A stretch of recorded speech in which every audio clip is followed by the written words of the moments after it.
Hello all, welcome है आप सबका। आज इस वीडियो में हम जावास्क्रिप्ट के कुछ और थ्योरेटिकल जो कंसेप्ट हैं उनके बारे में बात करेंगे। इससे पहले भी दो वीडियोस बना चुका हूं मैं जावास्क्रिप्ट पे। ये आपकी 12th क्लास की जो बुक है आपकी आईटी की वेब एप्लीकेशन की, उसमें जो जावास्क्रिप्ट दी हुई है उसका पार्ट है बेसिकली ये वीडियो सीरीज। तो उसमें जो है इंट्रोडक्शन और कुछ फीचर्स वगैरह हमने देखे थे।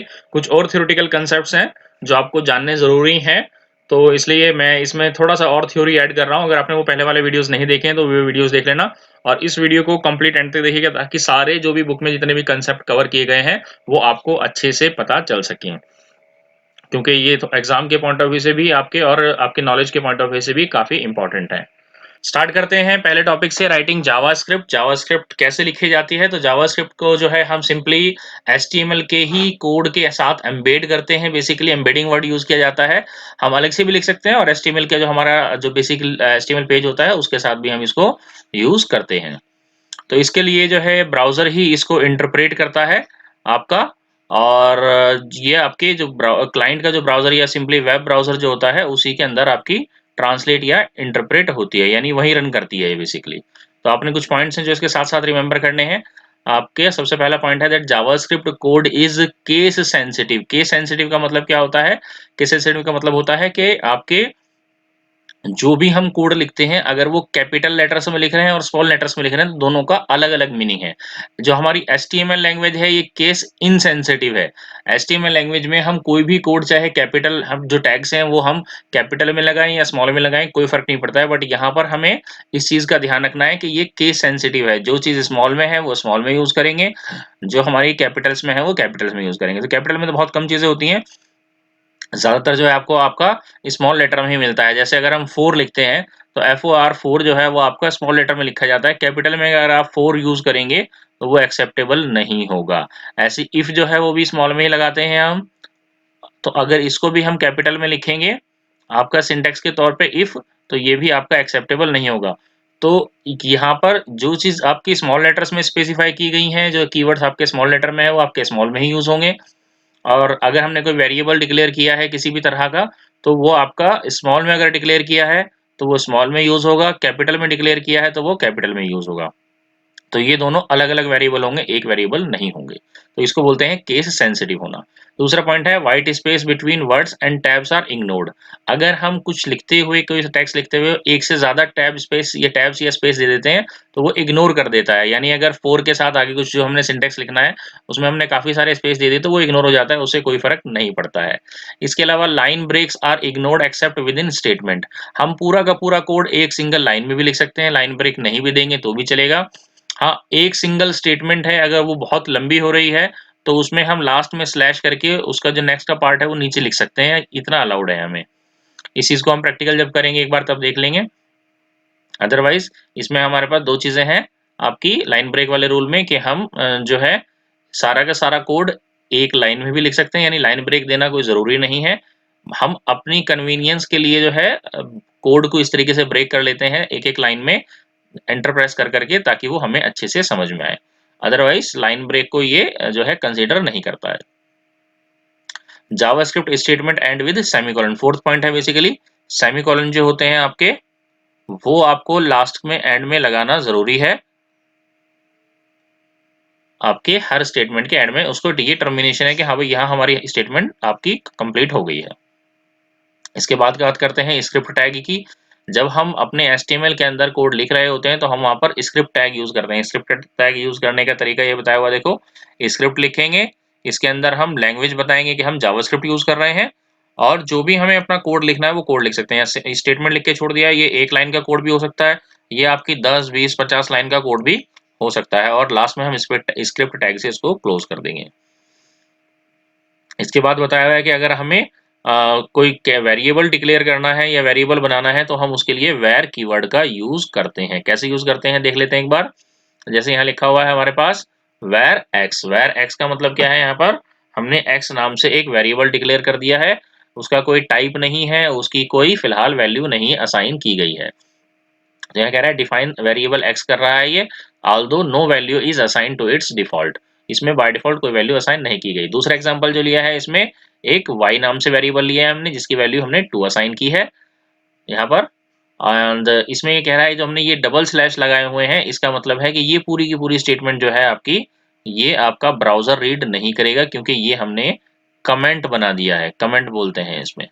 तो कमेंट्स लिखने का जो तरीका होता है वो हम यहाँ पर डबल स्लैश अगर किसी भी स्टेटमेंट के आगे लगा देते हैं, तो जो आपका इंटरप्रेटर होता है जावास्क्रिप्ट, जो ब्राउज़र आपका जब रीड कर रहा होता है स्क्रिप्ट के कोड को, तो जिस लाइन के आगे डबल स्लैश ऐसा लगा हुआ मिल जाएगा, ब्राउज़र उसको रीड नहीं करेगा, उसको कमेंट के तौर पर छोड़ देगा। There is no built in IO functionality in JavaScript. JavaScript के अंदर कह रहा है कि कोई भी बिल्ट इन आपकी जो है इनपुट की फंक्शनैलिटी नहीं है, यानी डायरेक्ट यूजर से इनपुट लेने का कोई बिल्ट इन तरीका नहीं है, क्योंकि वो बेसिकली डेटा पर चलता है सारा का सारा, तो यूजर से डायरेक्ट इनपुट नहीं लिया जाता है। कहता है it is run time environment which provide IO functionality. तो इसमें रन टाइम एनवायरनमेंट है जो आपका इनपुट आउटपुट का फंक्शन प्रोवाइड करता है। तो कुछ अलग से तरीके डाले गए हैं इनपुट आउटपुट लेने के लिए। कहता है ईसीएमए स्क्रिप्ट की जो स्पेसिफिकेशन है 5.1 की, उसमें इसको मेंशन किया गया है। Actually there is no provision specification for input of external data. External data का इनपुट का या आउटपुट जो है उसके लिए कोई भी बिल्ट इन तरीका नहीं है। ठीक है, कुछ चीजें जो आपकी 5.1 आपका जो वर्जन था उसमें मेंशन की गई है। However, most runtime environment have console object, कुछ इसमें console object है आपके पास that can be used to print output, जिससे हम आउटपुट को प्रिंट करवा सकते हैं। एग्जाम्पल के तौर पे आप यहाँ पर देखेंगे console.log hello world। अगर मुझे मेरी कंसोल पे या मुझे मेरे आपके HTML की जो स्क्रीन है या ब्राउज़र है उसमें अगर कुछ प्रिंट करवाना है, तो उसके लिए हम कंसोल ऑब्जेक्ट का यूज़ कर लेते हैं, जिसमें लॉग नाम से एक मेथड बना होता है। उसमें हमने मैसेज दे दिया डबल कोट्स के अंदर हेलो वर्ल्ड, तो हमें हेलो वर्ल्ड प्रिंट होकर आ जाएगा। अगर ये अभी बहुत ज़्यादा समझ में नहीं आ रहा है तो कोई बात नहीं, इसको जो हम प्रैक्टिकल करेंगे और अच्छे से समझेंगे। तो यहाँ पर याद रखना है, ये जो हमने कंसोल लिया है ये हमारा ऑब्जेक्ट है। ऑब्जेक्ट क्या होता है इसको भी हम डिस्कस करेंगे। यहाँ पर जो ये लॉग है ये आपका फंक्शन या मेथड है, एंड ये जो हेलो वर्ल्ड इसमें दिया है इसको बोलते हैं हम आर्ग्यूमेंट। तो ये चीजें आपने ध्यान रखनी है, कैसे क्या होती हैं और ज्यादा डिटेल में हम आने वाले सेशंस में देखेंगे इनको। इसके बाद थोड़ा सा यहाँ इंट्रोडक्शन दिया हुआ है जावास्क्रिप्ट के जो अपने वर्जन्स हैं उनके बारे में, और इसके अलावा जो ईसीएमए स्क्रिप्ट होती है उसके बारे में। अब यहाँ पर ईसीएमए क्या है ये मैंने पिछले आपकी वीडियो में भी बताया था। ईसीएमए जो है आपकी एक एसोसिएशन है, आपकी यूरोपियन समथिंग इसकी फुल फॉर्म है, एंड ये बेसिकली एक स्टैंडर्ड कमेटी है जो आपकी वेब से रिलेटेड अलग अलग स्टैंडर्ड डिफाइन करती है। तो इसमें अगर मैं थोड़ा सा इसको चेक करूं आपको दिखाऊं, तो यहाँ पर आपको दिखेगा ईसीएमए के बहुत सारे अलग अलग कोड हैं। ईसीएमए 6, ईसीएमए 35, 48, 107, 119, 130, 262। ये 262 वाला हमारा ईसीएमए स्क्रिप्ट लैंग्वेज है जो जावास्क्रिप्ट पर बेस्ड है। इसके अलावा सी शार्प के लिए, आपके यूनिवर्सल 3D फॉर्मेट के लिए, सी प्लस प्लस के लिए, ऑफिस ओपन एक्सएमएल के लिए, और पता नहीं कितने सारे आपके अलग अलग स्टैंडर्ड्स हैं जो यहाँ पर डिफाइन किए गए हैं अलग अलग वेब टेक्नोलॉजी से, आईटी से रिलेटेड चीज़ों के लिए।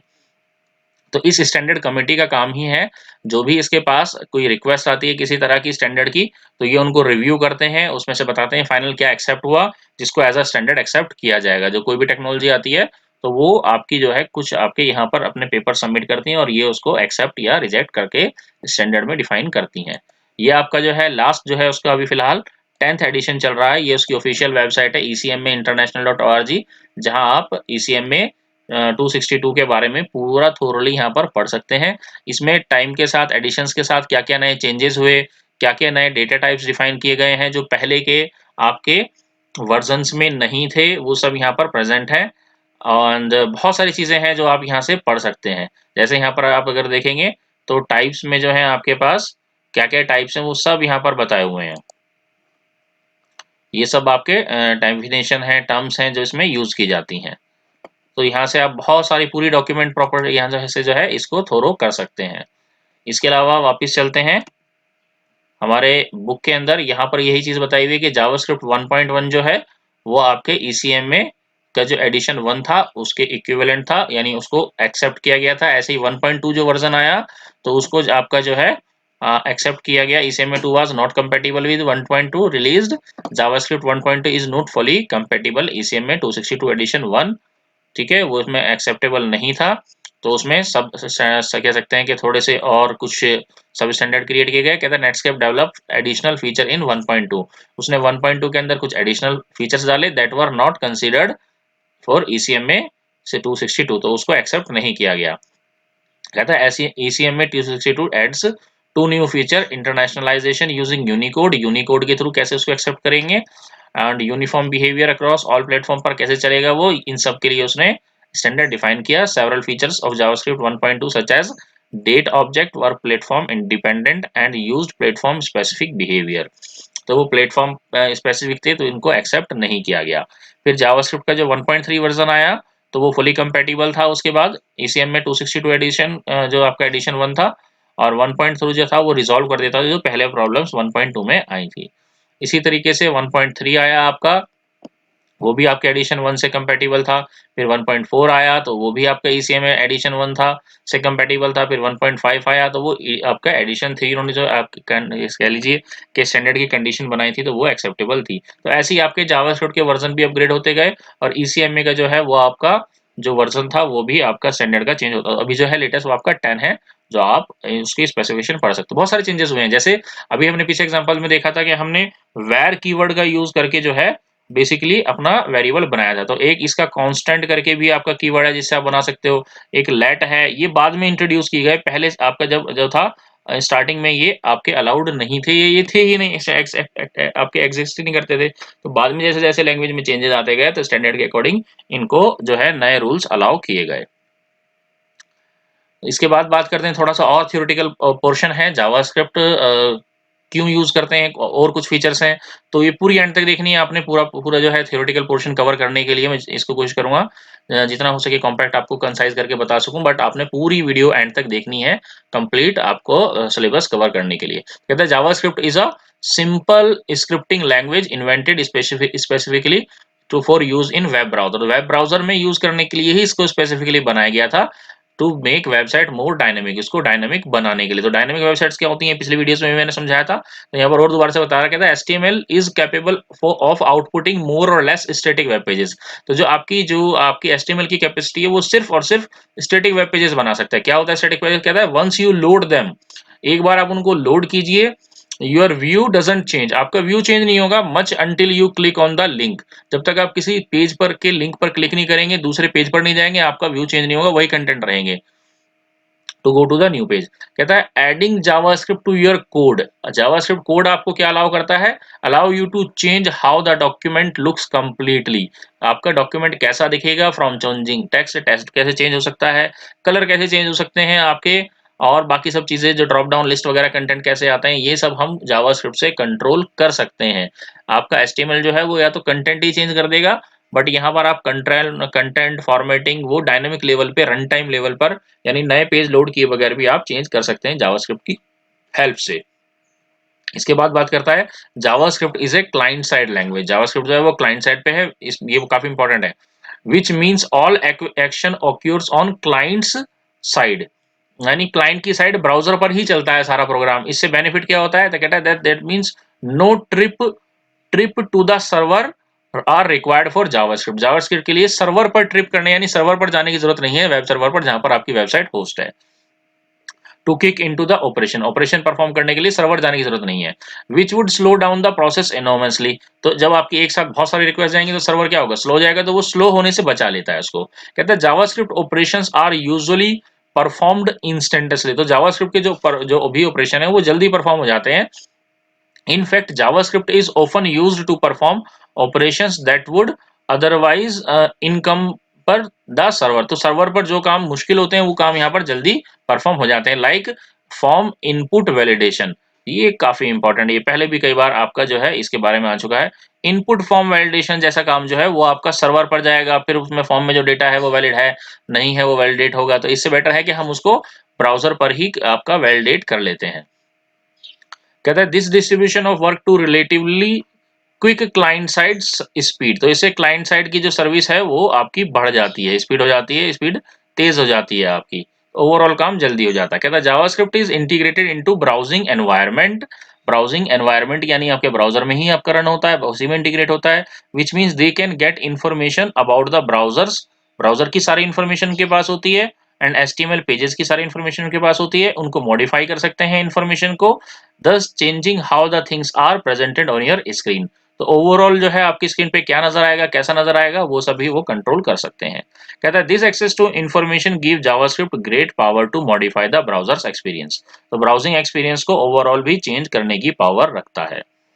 कहता है they can also react to events, वो इवेंट्स पर रिएक्ट कर सकते हैं, such as when user clicks to their mouse, जब आप माउस से क्लिक करें कहीं जगह किसी पेज के पोर्शन पर, आप माउस से पॉइंट आउट करते हैं किसी पेज के एलिमेंट पर, किसी बॉक्स पर या किसी भी चीज पे। कहते हैं this is also a very powerful ability. तो ये भी बहुत आपकी पावरफुल एबिलिटी। सिंपल सा एग्जांपल मैं देता हूँ आपके, आपने अपने स्लाइडर्स देखा होगा, इमेज स्लाइडर्स आपके हेडर में यूजुअली होता है आपकी वेबसाइट्स के अंदर, तो वो जावास्क्रिप्ट से ही बनता है, जिसमें आपकी एक इमेज के बाद दूसरी इमेज अपने आप आती रहती हैं। इसके बाद ब्राउजर कंपैटिबिलिटी की बात कह रहा है ये, तो यहाँ पर ये थोड़ा सा पुराना कंटेंट है। कहता है नेटस्केप 2 के बाद के सारे ब्राउजर्स जो हैं वो सपोर्ट करते हैं, इंटरनेट एक्सप्लोरर के 3 के प्लस के बाद के और ओपेरा 3 प्लस के वगैरह सभी इसको सपोर्ट करते हैं। तो आजकल के तो सभी ब्राउजर जो हैं वो सपोर्ट करते हैं, तो इसमें कोई ब्राउजर कंपैटिबिलिटी का इशू नहीं है। हाँ, लास्ट लाइन जो है ये थोड़ी आउटडेटेड है। कहता है however script compatibility can still be a problem as the language is not standardize as HTML। क्योंकि ये स्टैंडर्डाइज नहीं है, ये लैंग्वेज ये भी थोड़ी सी आउटडेटेड है, क्योंकि आपको पता है कि ECM में स्टैंडर्डाइजेशन अवेलेबल है। तो ये भी थोड़ी सी फॉल्स स्टेटमेंट है जो बुक के अंदर पुराना कंटेंट कहीं से कॉपी पेस्ट किया हुआ है। तो अब स्टैंडर्डाइजेशन की भी कोई इशू नहीं है। हर चीज जो जावास्क्रिप्ट में आती है वर्जन के साथ, वो ECM में उसको स्टैंडर्डाइज करता है ताकि वो कंपेटिबल रहे, कोई इशू ना आए। और सभी ब्राउज़र सपोर्ट करते हैं जावास्क्रिप्ट को। हाँ, हम अपनी मर्ज़ी से उसको इनेबल डिसेबल कर सकते हैं, ब्राउज़र हमें ये फीचर देते हैं। इसके बाद बात करते हैं राइटिंग फर्स्ट जावास्क्रिप्ट। जावास्क्रिप्ट को कैसे लिखा जाता है?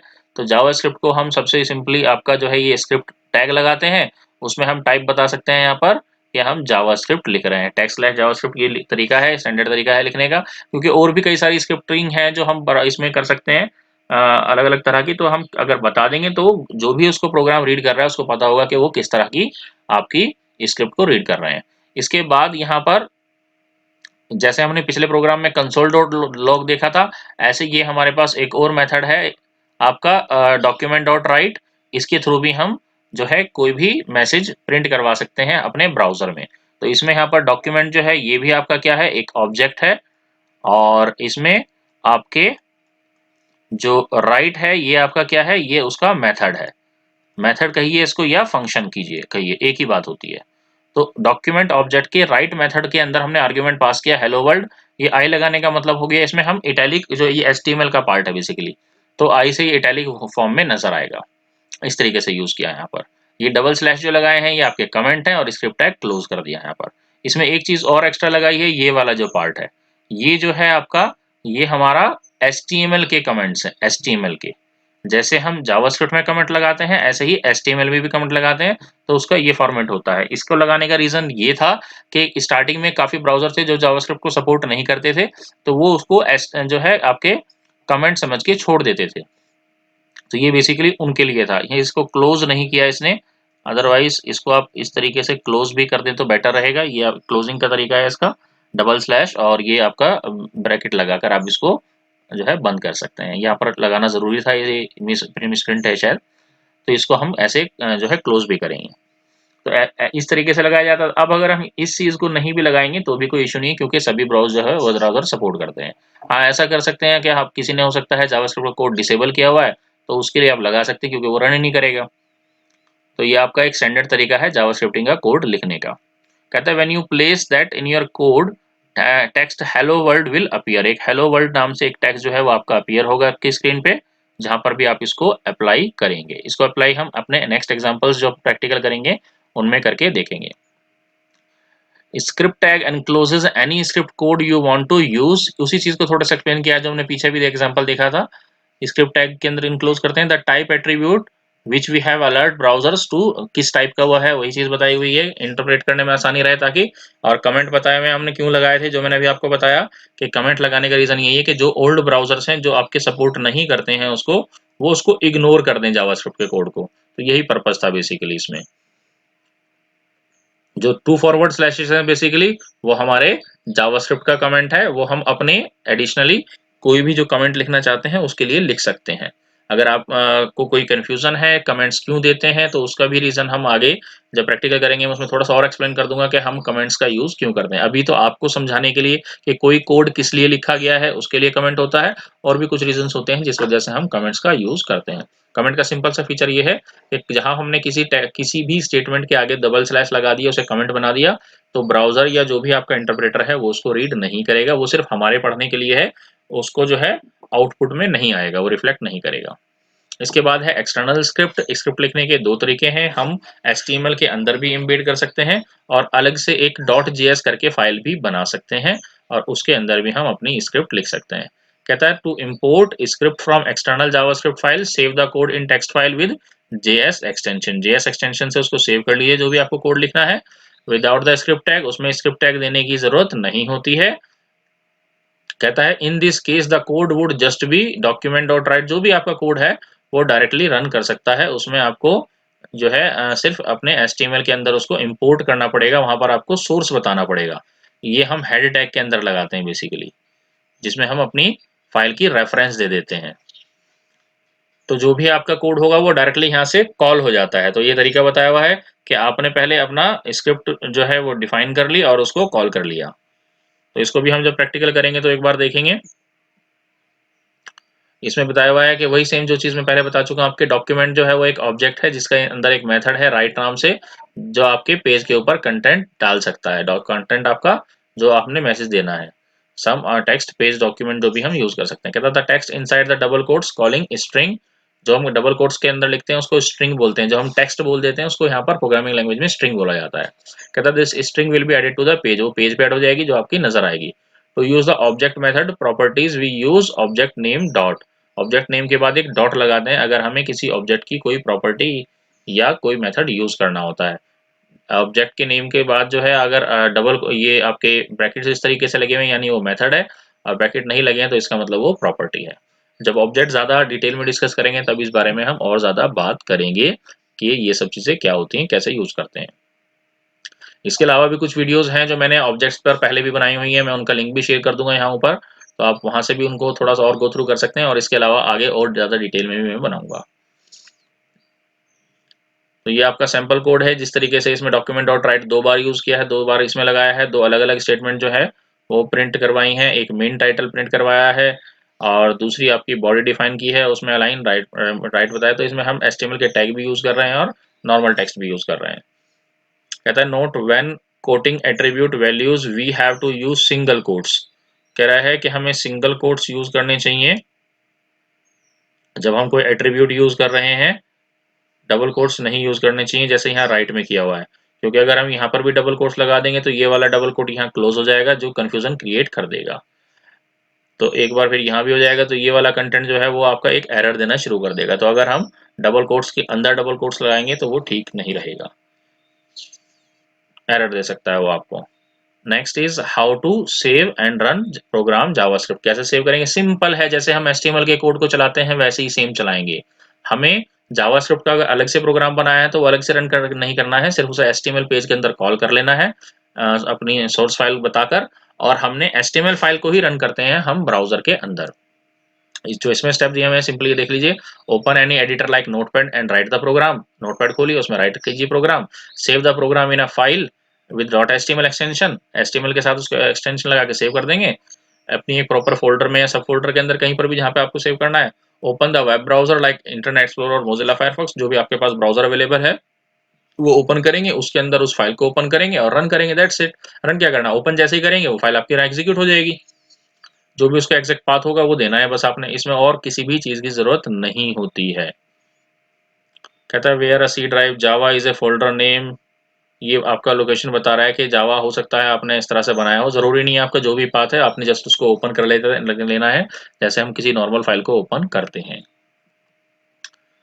थोड़ा सा और थ्योरी है, काफी सारी थ्योरी है, रिपीट हो रहे हैं, बट इससे ये है कि आपका जो भी कोई कंसेप्ट है वो क्लियर हो जाएगा। थोड़ा से पेशेंस के साथ इस चीज को देखें। आपका ऑलमोस्ट फिनिश हो रहा है ये टॉपिक। इसके बाद हम नेक्स्ट जो टॉपिक कवर करेंगे दैट इज आपके वेरिएबल्स क्या होते हैं, हमारे ऑपरेटर्स क्या होते हैं, कैसे यूज करते हैं, डेटा टाइप्स क्या क्या हैं, ये बेसिक कंसेप्ट हैं। तो इनको कवर करेंगे हम नेक्स्ट टॉपिक्स के अंदर और उसके बाद हम एक्चुअल प्रोग्रामिंग की तरफ चलेंगे। कहता है JavaScript has no concept of input output, जो पहले भी इसने बात कही कि इनपुट आउटपुट का डायरेक्ट कोई कंसेप्ट नहीं है जावास्क्रिप्ट में। It is design to run as a scripting language, ये स्क्रिप्टिंग लैंग्वेज के तौर पर यानी हेल्पिंग लैंग्वेज के तौर पर है, तो डायरेक्ट ये आपके होस्ट एनवायरनमेंट में चलाने के लिए नहीं है। कहता है it is up to host environment to provide mechanism for communication to outside world, तो ये होस्ट एनवायरनमेंट यानी एचटीएमएल वगैरह में, क्योंकि ब्राउजर में चला रहे हैं इसको, तो ये उसकी रेस्पॉन्सिबिलिटी है कि वो आपका इनपुट आउटपुट वहां से ले, यानी एचटीएमएल से ही ये इनपुट लेगा और एचटीएमएल को ही ये आउटपुट देगा, यानी यूजर से जो है डायरेक्ट इनपुट आउटपुट का कोई फीचर इसमें बाय डिफॉल्ट नहीं डाला गया था। कहता है the most commonly used host environment is the browser, browser ही है जिसमें इसको रन करते हैं। although javascript interpreter can be also be found in other formats such as Adobe Acrobat, Photoshop, Yahoo's widget engine and server side scripting, यानी कुछ और environment भी हैं जो जावास्क्रिप्ट का इंजन यूज करते हैं, यानी जावास्क्रिप्ट के अंदर सॉफ्टवेयर बनाकर उसको यूज करते हैं, बट ज्यादातर जो है वो स्टैंड अलोन एचटीएमएल के साथ ही यूज होता है। JavaScript program manipulate values, values को मैनिपुलेट करते हैं, and this values belong to type, किसी तरह का टाइप हो सकता है, इस टाइप को भी हम नेक्स्ट डिस्कस करने वाले हैं नेक्स्ट उसमें, जो डेटा टाइप्स होता है। डिफरेंट जावास्क्रिप्ट टाइप्स इंक्लूड, क्या क्या हो सकते हैं, डाटा जो हो सकता है वो किसी तरह का कोई नंबर हो सकता है, वो किसी तरह का स्ट्रिंग या टेक्स्ट हो सकता है, टेक्स्ट को बोलते हैं जो जैसे इतने आपको नजर आ रहा है, ये एक तरह की किस तरह की टेक्स्ट है या स्ट्रिंग है। बुलियन हो सकता है, बुलियन में हमारे पास 0 1 या यस नो वाली वैल्यूज आती हैं। और ऑब्जेक्ट हो सकता है, ऑब्जेक्ट एक कॉम्प्लेक्स डाटा टाइप है, इसको भी हम डिस्कस करेंगे। कहता है object provider greater deal of utility in writing more maintainable code, जो है हमें काफी अच्छी फैसिलिटी प्रोवाइड करता है object. If a function relies on one or two other function that are not useful in any other part of your code, अगर कोई function है जो दो कोड के साथ यूज हो रहा है या उनके साथ उस पर डिपेंडेंट नहीं है, you can nest those utility function inside a function, तो आप उन एक मतलब फंक्शन को, दोनों फंक्शन को एक फंक्शन में डाल सकते हैं। That will be called from elsewhere, जिन्हें कहीं से भी कॉल किया जा सकता है। तो कहता है this keeps the number of function that are in global scope down, उससे जो ग्लोबल स्कोप में आपके ज्यादा नंबर ऑफ फंक्शन है वो कम हो जाते हैं, तो इसको भी प्रैक्टिकली देखेंगे तो ही ज्यादा अच्छे से ये चीज समझ में आएगी कि कैसे हम एक ऑब्जेक्ट के अंदर कई सारे फंक्शन जो है वो यूज करते हैं, डाल के यूज करते हैं, वो डिपेंड करता है किस तरह का डेटा है जिसको हमें मैनेज करना है। कहता है when writing complex code it is often tempting to use global variables, कहता है हम कई बार ग्लोबल वेरिएबल्स के बारे में बात करते हैं जब हम आपके ज़्यादा बड़े प्रोग्राम बनाते हैं, to share values between multiple functions, multiple function, function का मतलब यहाँ मेथड से भी है, मेथड और फंक्शन सेम ही होते हैं, उनके बीच में आपस में कोई इन्फॉर्मेशन शेयर करनी है तो हम ग्लोबल वेरिएबल्स का यूज करते हैं। Which leads to code that is hard to maintain, उससे जो है हार्ड थोड़ा सा मुश्किल हो जाता है कोड को मेंटेन करना। कहता है nested function can share variable in their parents, और जो नेस्टेड फंक्शंस हैं वो अपने पेरेंट्स से डाटा ले सकते हैं। ये सब चीज़ें जब आप प्रैक्टिकली देखेंगे तो ही बहुत अच्छे से समझ में आएंगी। So you can use this mechanism to couple functions together when it sense without disturbing global name space, logical, local और ग्लोबल, लोकल और ग्लोबल वेरिएबल का हम अच्छे से देखेंगे प्रैक्टिकल में। एक्चुअली ये अज्यूम करके चल रहा है कि आपने जो 11th क्लास में पढ़ा था वो सारा आपको ध्यान है, तो ध्यान नहीं है तो प्लीज़ 11th क्लास की जो जावास्क्रिप्ट वाली आपकी वीडियोज़ हैं उनको भी देखें, ताकि आपके कंसेप्ट और अच्छे से क्लियर हो जाएँ, क्योंकि उसके आगे से ही थोड़ा सा इंट्रोडक्शन पढ़ना दिया है बट उसके आगे से स्टार्ट किया है, तो आप वो भी देख लीजिए ताकि आपका रिवीजन हो जाए। और इस वीडियो में इतना ही है, और इसके आगे हम थोड़े से और कंसेप्ट अपने क्लियर करके चलेंगे जो भी हमारे यहाँ पर ज़रूरी हैं। जैसे मैंने बताया डाटा टाइप्स क्या है, जैसे हमारे जो आपके डेटा टाइप्स के अलावा हम जो ऑपरेटर्स हैं उनकी बात करेंगे, डेटा टाइप्स की बात करेंगे, और हमारा जो आपका वेरिएबल है उसका कंसेप्ट दोबारा से एक बार करके नेक्स्ट क्लियर करके चलेंगे। तो इन और नेक्स्ट जो है छोटी छोटी वीडियोस कंपल्सरी में बनाऊँ इन तीनों कंसेप्ट्स को क्लियर करने के लिए, और उसके बाद हम अपनी एक्चुअल प्रोग्रामिंग करेंगे। इनको भी एक बार प्रोग्राम में डाल के हम ऐड करके एग्जांपल के साथ देखेंगे कैसे प्रोग्राम रन करते हैं। तो इस वीडियो में इतना ही है, वीडियो अच्छी लगी है इसको लाइक कीजिए, चैनल अभी सब्सक्राइब नहीं किया है तो सब्सक्राइब कर लीजिए, और अगर कुछ भी कोई डाउट है तो आप कमेंट में पूछ सकते हैं और फेसबुक पर भी मुझे कॉन्टैक्ट करके पूछ सकते हैं। Thank you very much.